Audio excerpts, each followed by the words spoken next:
Hello दोस्तों, आप लोगों का स्वागत है मेरी इस यूट्यूब चैनल इंग्लिश स्टूडियो पर। और आज हम पढ़ेंगे उत्तल दर्पण द्वारा प्रतिबिंब का बनना।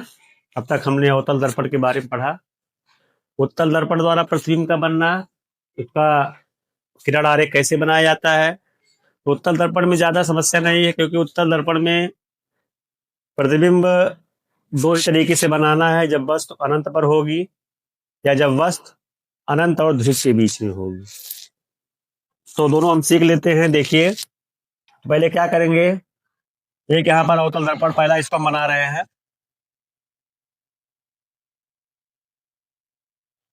तो पहले हम एक अवतल दर्पण बनाएंगे। इसमें जैसे आपको बताया गया है, एक कंपास लेंगे और कंपास लेकर के हम एक ऐसे अवतल दर्पण बनाएंगे इस साइड से। ये अवतल दर्पण हो गया, उत्तल दर्पण हो गया। और उत्तल दर्पण में आपको बताया गया है कि जो धंसी हुई सतह होती है वो पॉलिश की रहती है। ये बन गया।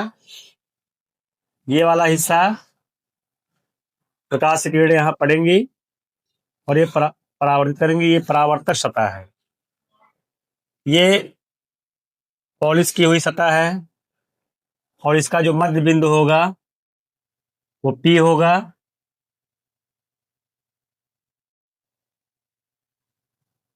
का ध्रुव है। इसका फोकस जो होता है वो इस साइड में होता है। उत्तल दर्पण का फोकस दर्पण के पीछे होता है। अवतल दर्पण का फोकस जिधर परावर्तक सतह होती है उधर ही होता है। तो इसमें हम क्या करेंगे, P, और यहाँ पर हमने जैसे इसको रख करके ऐसे गोला बनाया है, यहाँ C हो जाएगा, ये C हो जाएगा। और इसी का आधा बताया गया आपको, फिर F हो जाएगा, फोकस दूरी हो जाएगा। और तीनों मिला करके एक लाइन हम ऐसे, ये हो गया। और इस लाइन को हम आगे तरफ बढ़ाएंगे, क्योंकि उनको वस्तु दर्पण के सामने रखनी है। हम यहाँ वस्तु को नहीं रख सकते, क्योंकि यहाँ वस्तु रखेंगे तो ये कोई प्रतिबिंब नहीं बनाएगा, क्योंकि ये पॉलिश सरफेस है, चमकदार सतह नहीं है, तो प्रकाश यहाँ पड़ेगी तो परावर्तन होगा नहीं। तो हमको वस्तु को इधर रखना है, लेकिन हमको ये याद रखना है कि इसका फोकस और इसका वक्रता केंद्र जो है हम दर्पण के पीछे बनाए। अवतल दर्पण में हम फोकस और वक्रता केंद्र इधर बनाते हैं, बस यही दोनों में अंतर होता है। अब वस्तु कहाँ रखनी है, अनंत पर। तो वस्तु मान लीजिए ये हमारी हो गई अनंत, वस्तु अनंत पर हो गई। अब अनंत से आने वाले किरणें इसके समांतर एक किरण ले आएंगे, सीधी किरणें आती हैं। तो बताया गया, जब मुख्य अक्ष के समांतर कोई किरण आती है तो वो फोकस से होकर जाती है। तो फोकस तो इसका इधर है नहीं। ये क्या करता है, हमेशा उत्तल दर्पण अंदर की तरफ नहीं मोड़ता है। जब परावर्तन होगा तो ये बाहर की तरफ परावर्तित करता है। अभी समांतर किरण ले जाएंगे, बाहर की तरफ परावर्तित करेगा, फिर ले जाएंगे, बाहर की तरफ परावर्तित कर देगा, क्योंकि ये हिस्सा उभरा हुआ है। ये कभी अंदर की तरफ परावर्तित ना करके ये हमेशा किरणों को बाहर की तरफ करता है। और उत्तल दर्पण अवतल दर्पण जो होता है वो ऐसे होता है, ऐसे होता है। क्योंकि ये हिस्सा इसका झुका हुआ है, इसमें झुका हुआ है, इसमें जब प्रकाश की किरणें पड़ेंगी इस पर ऐसे, तो ये ऐसे नीचे की तरफ मुड़ता है। इसमें परावर्तन कभी ऊपर साइड में हो ही नहीं पाएगा, और इसमें परावर्तन जो होगा वो ऊपर साइड में। तो बताया गया अब ये अब इसको परावर्तित होंगी। तो परावर्तित जब होंगी ये किरणें, तो आपको याद रखना है कि ये भी फोकस से ही जाएंगे, लेकिन फोकस इसका पीछे है। ये किरणें पीछे तो जाएंगी नहीं, तो क्या करेंगे, इसको मिला के हमको दिखाना है कि ये फोकस से जाएंगी। तो कैसे जाएंगी, ऐसे स्केल रखा गया और यहाँ पर हम किरणों क्या करेंगे, ऐसे फोकस से हम दिखाएंगे ये किरणें। अब जिसको हमको दिखाना है कि फोकस से आ रहे हैं, ये ये इसको हमको डॉट डॉट करके दिखाना है क्योंकि ये किरणें वास्तविक रूप से पीछे जा नहीं रही, लेकिन ये जब परावर्तित करेंगी तो ये कहीं ये परावर्तित किरण हो गई। लेकिन हमको दिखाना है कि किरणें जब तो बताया गया है कि जब मुख्य अक्ष के समांतर कोई किरण आती है तो वो परावर्तन के पश्चात फोकस से होके जाती है। अब इसका फोकस तो इधर है नहीं, इधर से मोड़ दे, इसका फोकस पीछे है, तो हमको दिखाना पड़ेगा कि ये किरणें जो है, जो परावर्तित हुई हैं, ये फोकस से आती हुई प्रतीत होनी चाहिए कि फोकस से आ रही। ठीक है, इसका ये हो गया। और दूसरी किरणें कहां से जाती हैं, ये हुआ अनंत के लिए। फिर किरणें समांतर ही आएंगी, किरणों को ऐसे समांतर लेके आना है। ये जब कोई वस्तु अनंत पर होती है तो अनंत में रखे वस्तु हमको दिखाई नहीं पड़ रही है, इसके लिए दो समांतर किरणें खींचना है, एक ऊपर और एक नीचे। तो पहली किरण जब समांतर गई तो ये फोकस से आती हुई प्रतीत हो रही है, ये किरण भी समांतर ही जा रही है, तो ये किरण भी क्या होगी, फोकस से होकर ही जाती हुई परावर्तित होगी। तो ऐसे इसको मिलाएंगे और मिला करके हम ऐसे परावर्तन इसका दिखा देंगे। लेकिन याद रखना है कि ये लाइन डॉट डॉट करके हमको बनानी है, ये परावर्तित होगा, ये इधर को दोनों बिंदुओं ने कहा काटा, यहां पर काटा, और यहीं पर इसका क्या बनेगा, ये हो गया प्रतिबिंब। क्या हो गया, प्रतिबिंब हो गया, प्रतिबिंब हो गया ये।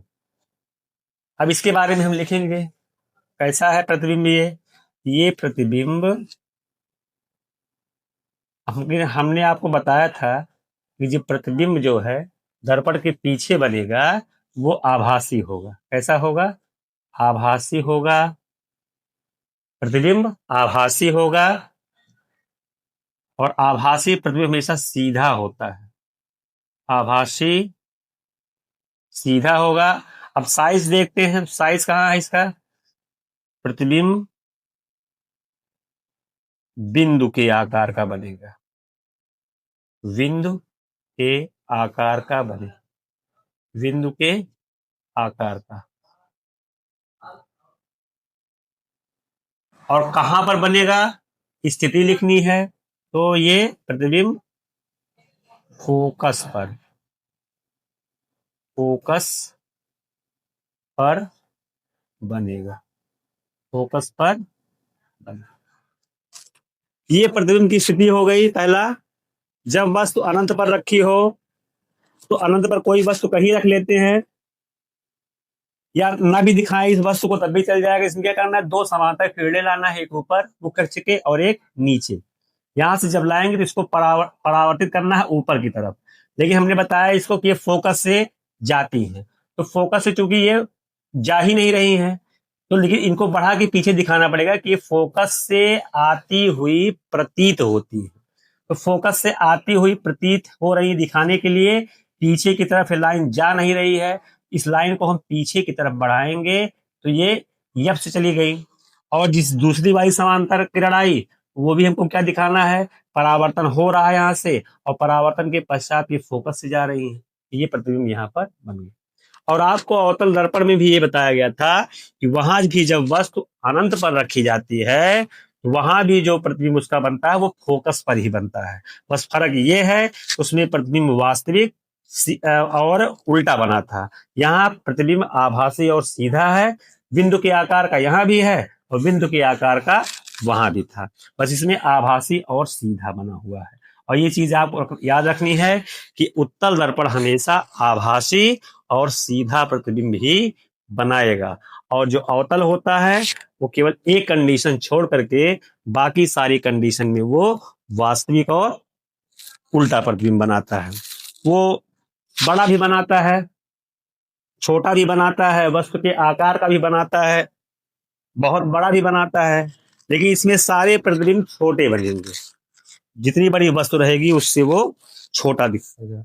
तो दूसरी कंडीशन हम लोग सीखते हैं ये वाला, जब वस्तु अनंत और ध्रुव के बीच में रखी हो, ध्रुव और अनंत के बीच में, तो इसको हम मिटा लेते हैं।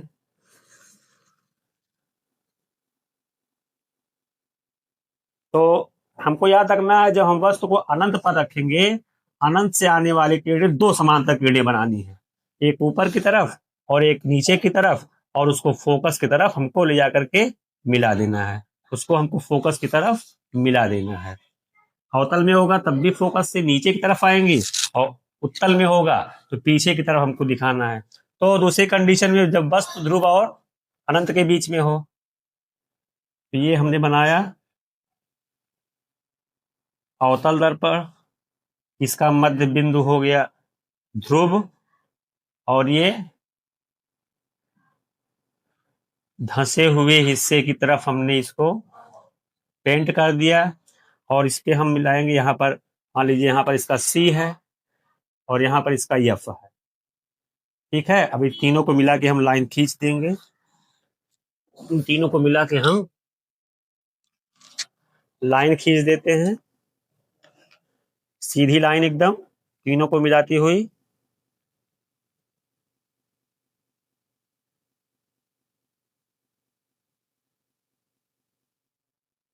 ये हुआ, और इस लाइन को आपको इधर बढ़ा लेना है, क्योंकि वस्तु को हमको यहीं पर रखना है।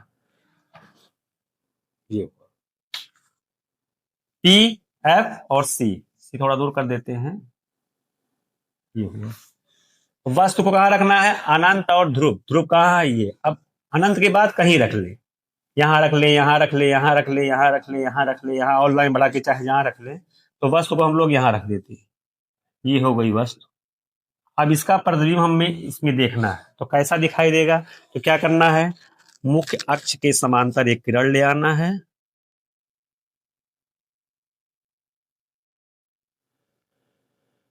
अब ये परावर्तन दिखाना है, लेकिन परावर्तन दिखाते समय हमको दिखाना है पीछे की तरफ भी यफ के पास ले जाना है, और यहीं से किरण को हमको ये डॉट डॉट करके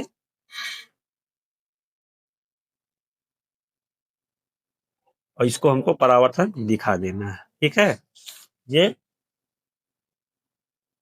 परावर्तित हो गई। ठीक है, आती हुई प्रतीत हो रही है, यहाँ वास्तविक इसका परावर्तन हो रहा है। दूसरी किरण कहां से दिखाएंगे, अब इसको और नीचे ले जाते हैं।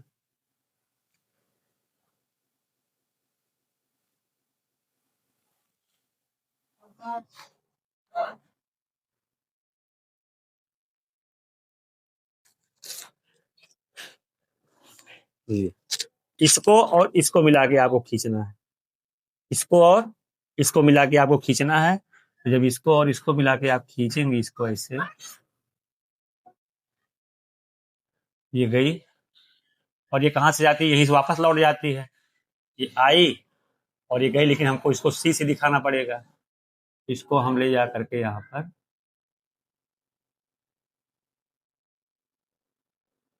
सी पे इसको ले जाकर हमको दिखा देना। सी थोड़ा नाप के बनाएंगे तो सही जाएगा आप। और जहां पर दोनों किरणें काट देंगी, वहीं पर इसका प्रतिबिंब बनेगा। जहां पर दोनों किरणें काट देंगी, वहीं पर इसका प्रतिबिंब बनेगा। ठीक है, यही काटी हैं, यहीं पर ये, यहीं पर दोनों किरणों ने काट दिया है, काट दिया है। ये हो गया प्रतिबिंब, ये वस्तु हो गई ए बी, और ये इसका प्रतिबिंब A1 B1। प्रतिबिंब किसकी लिखना, सीधा लिख देंगे प्रतिबिंब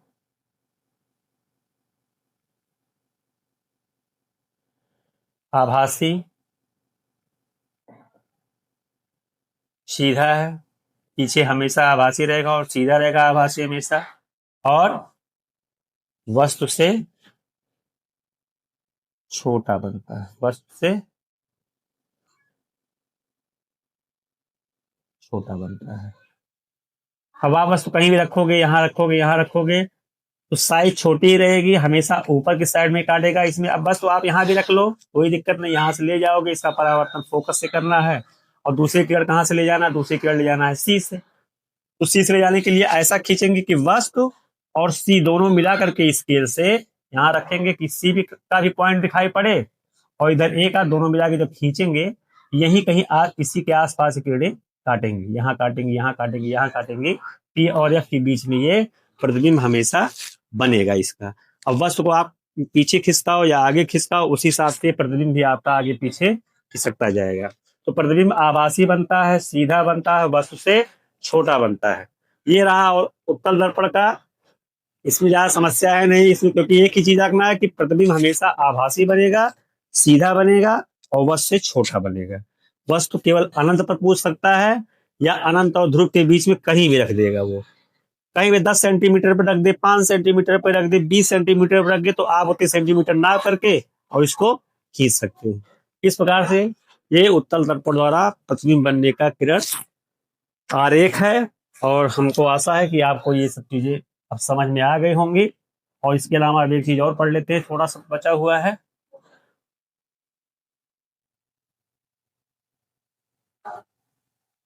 अवतल दर्पण,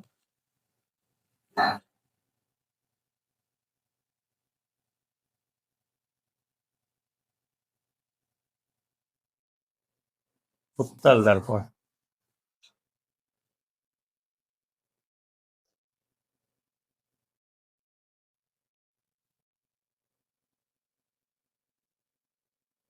प्रयोग।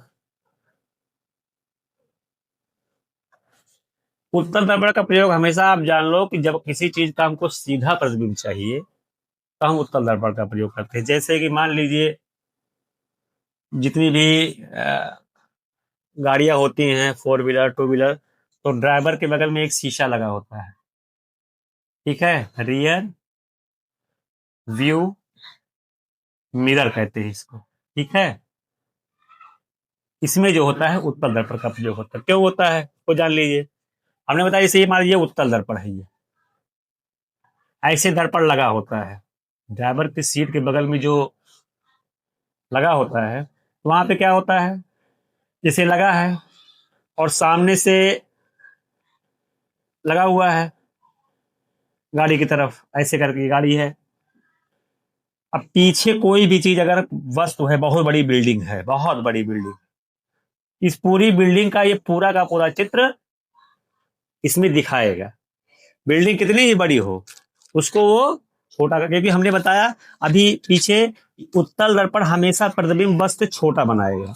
तो कितनी भी बड़ी चीज हो, अगर इसमें हम उसका प्रतिबिंब देखेंगे, ड्राइवर जब देखता है उस शीशे में, उसमें काफी दूर तक की चीजों को ये कवर कर लेता है, क्योंकि ये छोटे छोटे प्रतिबिंब बना रहा है। अब इसके पास मान लीजिए 4 5 6 7 गाड़ियां चल रही हैं, तो सबका प्रतिबिंब ये अपने अंदर दिखा देगा, जिससे गाड़ी चलाने वाला जो ड्राइवर होता है उसको पीछे आने वाली गाड़ियों का आभास हो जाता है। तो इसलिए उत्तल दर्पण का प्रयोग हमेशा रियर व्यू मिरर में करते हैं, यानी कि ड्राइवर के बगल वाले सीट जो पीछे लगा होता है दर्पण, वो उत्तल दर्पण होता है। तो अगर आप भूल जाओ तो सीधे आप ये याद रखो कि भाई जो दर्पण लगा है उसमें कोई गाड़ी अगर सीधे चल रही सड़क पर, उसका प्रतिबिंब ये सीधा दिखा रहा है, तो सीधा दिखा रहा है, इसका मतलब वो उत्तल दर्पण हो गया। और अवतल दर्पण जो होता है ये बड़ा प्रतिबिंब बनाता है, ज्यादातर बड़ा प्रतिबिंब बनाता है। तो गाड़ियों की जो हेडलाइट होती है, हेडलाइट, तो हेडलाइट में क्या होता है, प्रकाश की किरणों को का एक बीम निकालना पड़ता है, एक पुंज इस प्रकार से निकालना पड़ता है। जैसे मान लीजिए ये है, इससे जो लाइट निकलेगी तो लाइट को क्या करेगा, ये ऐसे करेगा, हमने बताया इसे नीचे की तरफ मोड़ता है, ये क्या करेगा, एक पुंज बनाएगा, एक बीम बनाएगा, जिससे दूर तक ये लाइट दिखाई पड़ेगी, ठीक है।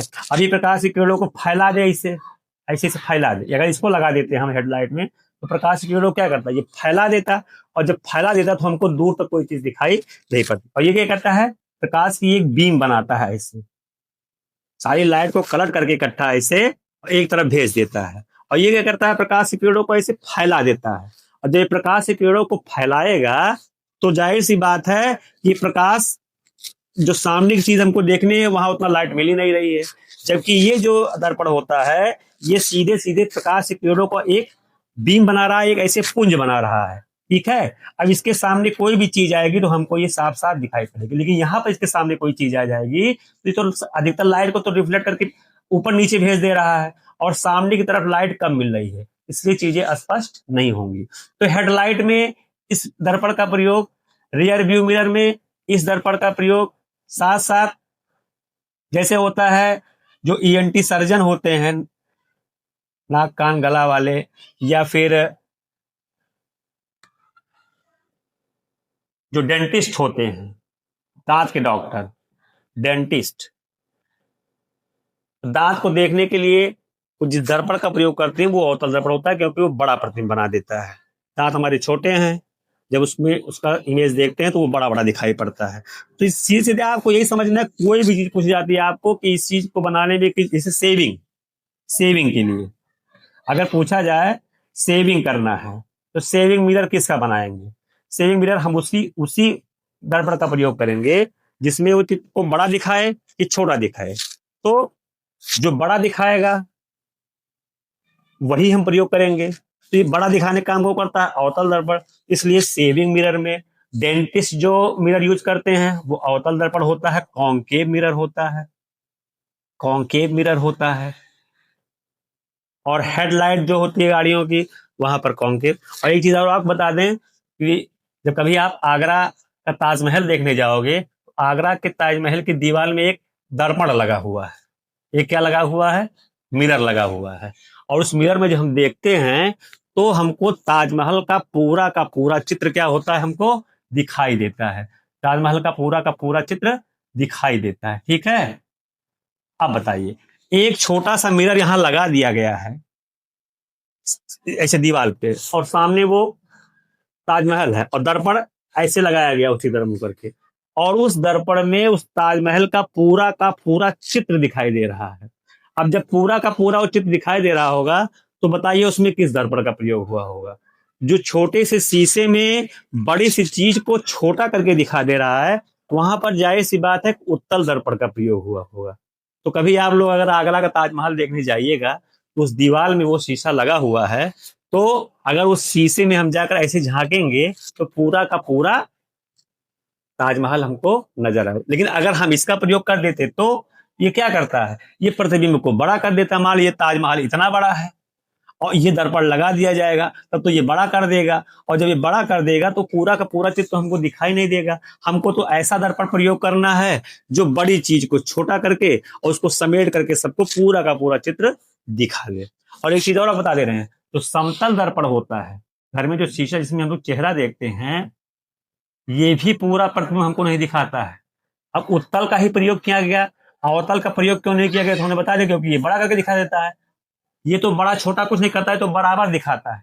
इसका प्रयोग नहीं क्यों किया गया? देखिए, समतल दर्पण में अगर हमको अपना पूरा प्रतिबिंब देखना है तो जितनी प्रतिबिंब की लंबाई, जैसे मान लीजिए वस्तु, अगर वस्तु की लंबाई 6 मीटर है, वस्तु की लंबाई 6 मीटर है, तो समतल दर्पण हम कितनी लंबाई का प्रयोग करें कि उसमें हमारा पूरा पूरा प्रतिबिंब दिखाई दे? देखिए, वस्तु की लंबाई का आधा समतल दर्पण होना चाहिए। अगर हमारी लंबाई 6 मीटर है तो समतल दर्पण अगर हम 3 मीटर का सामने अपने रखेंगे तो उस व्यक्ति का पूरा चित्र उसमें दिखाई देगा। अगर मान लीजिए हमारी हाइट मान लीजिए अगर 5 फीट है, तो 5 फीट की हाइट जो होती है, तो अगर हमको शीशे में देखना है, जो चेहरा देखने वाला शीशा समतल दर्पण होता है, अगर उसमें हमको अपना इमेज देखना है कि हमारा सर से लेके पैर तक पूरा है, तो कितना बड़ा शीशा चाहिए? तो हमको अपनी लंबाई का आधा चाहिए। अगर हम 6 फीट के हैं तो 3 फीट का शीशा चाहिए। अब सोचिए कि उस आगरा के ताजमहल को देखने के लिए समतल दर्पण का प्रयोग क्यों नहीं किया गया? क्योंकि इसकी लंबाई बहुत ज्यादा है। अगर ज्यादा मान लीजिए अगर 50 फीट होगी तो 25 फीट का शीशा लगाने की जरूरत क्या है? अरे उससे अच्छा यही लगा दिया जाए, छोटा रहेगा तब भी ये पूरा इकट्ठा करके दिखा देगा।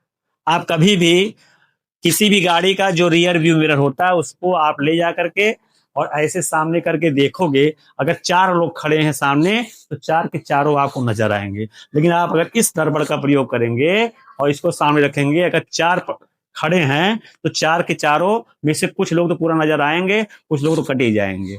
और इस समतल दर्पण में भी सेम यही कंडीशन है। अब इसके लिए क्या होगा कि जितने लंबे लंबे आदमी हैं उसकी आधी लंबाई का हमको शीशा चाहिए, तब उसमें हमको वो व्यक्ति पूरा दिखाई देगा। तो इसमें ज्यादा समस्या नहीं है। अगर किसी चीज का डेंटिस्ट पूछ ले, हेडलाइट पूछ ले, तो जाहिर सी बात है हेडलाइट में हमको एक ऐसा दर्पण चाहिए जो प्रकाश की किरणों को ऐसे करके भेजे, ऐसे करके भेजे, जिससे वो लाइट दूर तक जाए और हमें सामने जी, हमको लाइट गाड़ी में ऐसे नहीं चाहिए, हमको हर गाड़ी में लाइट ऐसे चाहिए जो प्रकाश की किरणों को इस तरीके से रिफ्लेक्ट करे, इस तरीके से। ठीक है। अगर हमको शीशा इस प्रकार से लगा लिया है हमने हेडलाइट में, तो हमको प्रकाश बहुत दूर तक जा ही नहीं रहा, तो फैल जा रहा है, तो इस दर्पण का प्रयोग हम नहीं करेंगे। तो आपको यह अवतल दर्पण का प्रयोग, उत्तल दर्पण का प्रयोग और समतल दर्पण का प्रयोग समझ में आ गया होगा। और अब तो आज ये हमारा दर्पण जो है, अवतल दर्पण, उत्तल दर्पण, ये सब समाप्त हो गया। अगर आपको ये वीडियो पसंद आया हो, इसको आप लोग लाइक कीजिए और सब्सक्राइब करिए, और अगर पसंद आया हो भाई और लोगों को इसको शेयर करिए और हमारा हौसला बढ़ाइए। ठीक है, धन्यवाद।